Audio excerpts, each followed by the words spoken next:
Hey guys, welcome back. Dr. Michael J. Burry is best known from the Hollywood film The Big Short, where he successfully predicted the 2008 financial crisis. He executed his famous Big Short, betting against the US housing market, and in the process made over $100 million.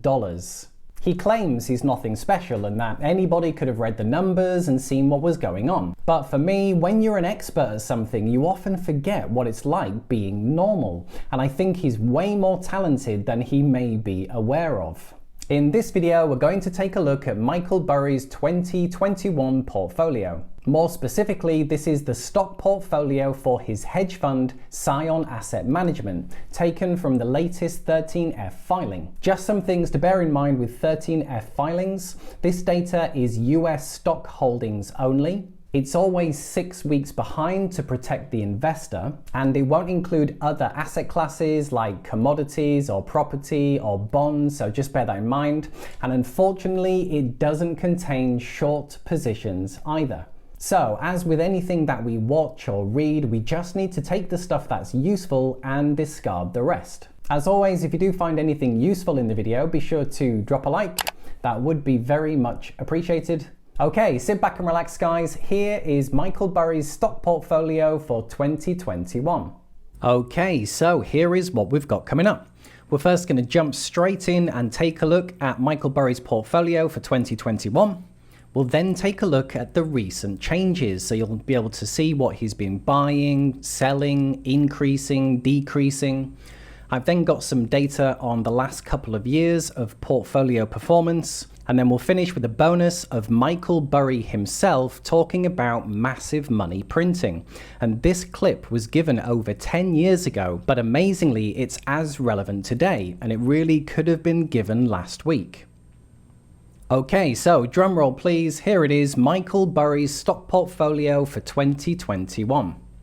So this is his hedge fund, Scion Asset Management, and the value of the portfolio is $225 million, and it's made up of 23 different positions. So observations from me, interestingly, the top 3 positions, which make up over a third of the portfolio, have been labeled as call. So I can only assume that these are call options. So he's got a huge amount of money and over a third of his portfolio in call options on Citigroup, Pfizer and Kraft Heinz. And then the other big thing for me is because I crunch quite a lot of different big investor portfolios, and it's normally all the big well-known companies. But in this list, he really has his own very unique style. Let me give you an example. So recently I did the portfolio on the Bill and Melinda Gates Foundation, and you can see it's full of companies like Berkshire Hathaway, Walmart, FedEx, Apple, Amazon, Google, etc. Or we have Warren Buffett's Berkshire Hathaway, and again companies like Apple, Bank of America, Coca-Cola, American Express. But Michael Burry has a list of very unique companies. So feel free to pause the video if you want to spend some more time on here. If you're going to be a great investor, you have to fit the style to who you are. Moving on to the recent changes, and oftentimes this is even more important as you get to see what he's doing with his money. What has he been buying? What has he been selling? What's he been increasing and decreasing? So first up, all the positions that he closed. So what do we have? Trip.com. He is a big fan of REITs. So in this portfolio, often he's buying REITs, selling REITs. Not a fan of Facebook. Has closed his CVS Health position. And obviously one of the biggest talking points recently has been GameStop, which he closed. So what we do know is that this GameStop position was definitely closed by the beginning of this year, which is about here. Now, the previous quarter, GameStop had gone up around 100%. So he did make some really good gains on GameStop. However, he was definitely sold by this point, and he did unfortunately miss out on the 1,693% increase. Now, in his defense, it's going to be impossible to have predicted what was going to happen with GameStop. Moving on to the positions that he's recently reduced. So listed here in size of reduction, MSG Networks, Discovery Channel, Western Digital. Again, feel free to pause if you want to spend more time on here. And now the companies that he's bullish on, so what has he been increasing? Just the three, so very bullish on Lumen Technologies. Now I did star this Pfizer position because I recently did the Warren Buffett portfolio for 2021, and Warren Buffett had previously bought a handful of pharmaceutical companies. And his most recent change is that he's bumped up his positions apart from Pfizer, which he completely sold out of. And obviously Michael Burry has picked this up. And using call options, obviously super bullish. So only one of these big investors is right, so it'll be interesting to see who. And then UBA, this is a real estate investment trust, a REIT, clearly very bullish on this. And it's really good. It also has a dividend yield of over 3%. And new positions, has Michael Burry been buying anything? Well, check this out. He's been on a bit of a buying spree. So huge call options in Citigroup and Kraft Heinz. I've also starred Wells Fargo because again, Warren Buffett had massively reduced his Wells Fargo position. And it looks like Michael Burry had been picking this one up. Again, only one of them can be right, so it'll be interesting to see there. And then a whole list of companies that are just not your traditional companies. And I really think this is what makes Michael Burry unique. Okay, so we do have some performance data on the last couple of years. So the 13F filings are done every quarter, and we can see the value of the portfolio going back a couple of years to Q4 2018. And it was around the $100 million mark. So we can see it was relatively flat. Then it went down Q3 2019 before recovering. But then for me, this is probably the biggest talking point on this page. All the big investor portfolios that I had seen had a drop in Q2 2020 because this is when the global pandemic hit. But amazingly, Michael Burry's went from under 100 million to over 300 million. Q3 even higher before the most recent pullback.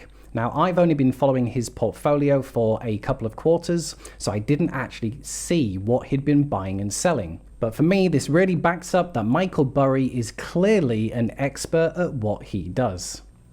My natural state is an outsider. I've always felt outside the group, and I've always been analyzing the group. And as promised, we're going to finish with a bit of a bonus clip. So if you've never actually seen Michael Burry speak, you may have only seen the film, which was played by Christian Bale, then this will be good for you. And amazingly, this speech was given over 10 years ago, and it was discussing all the money printing going on by the Fed. And amazingly, this is just as relevant to today. In fact, this could have been given last week. Take a look. Today, I expect the U.S. government to attempt to continue easy money policies into the next presidential term, past the meat of the foreclosure crisis, and past the corporate and public refinancing humps that are upcoming. With junk bonds incredibly are again at all-time highs. Quantitative easing seems to be working for now. This is, in fact, a Pyrrhic gamble. As we continue to debase our currency, as it stands, I get an email every single day from the Fed saying we just bought another 7 to 8 billion of treasuries, monetizing the debt.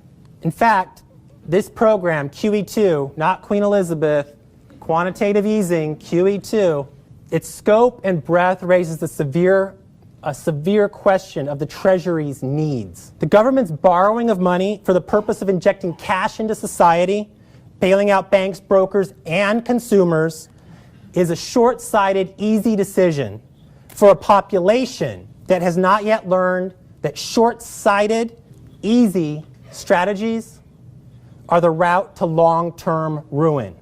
In fact, the Federal Reserve has insisted specifically that nothing in the field of economics or finance was of any help in predicting the crisis. It's a worthless conclusion. It guarantees we'll make the same mistake again and again. We need better leaders. But very frankly, this isn't going to happen. A problem cannot be solved if it can never be acknowledged. And I don't see acknowledgement happening. Taxes need to be raised, spending needs to be cut, loopholes need to be shut if we are to have any hope of returning to a stable base. Certainly, home ownership should not be a policy of the US government. And the banking system needs substantial reform and even bank breakups. As citizens of these United States, we should carefully consider what 1 trillion means. All personal income taxes collected in the US in a year do not add up to $1 trillion. When you consider our $1.7 trillion deficit, consider we really only take in a little over the Treasury's inlays are only a little over 2 trillion. 2 trillion seconds is 64,000 years.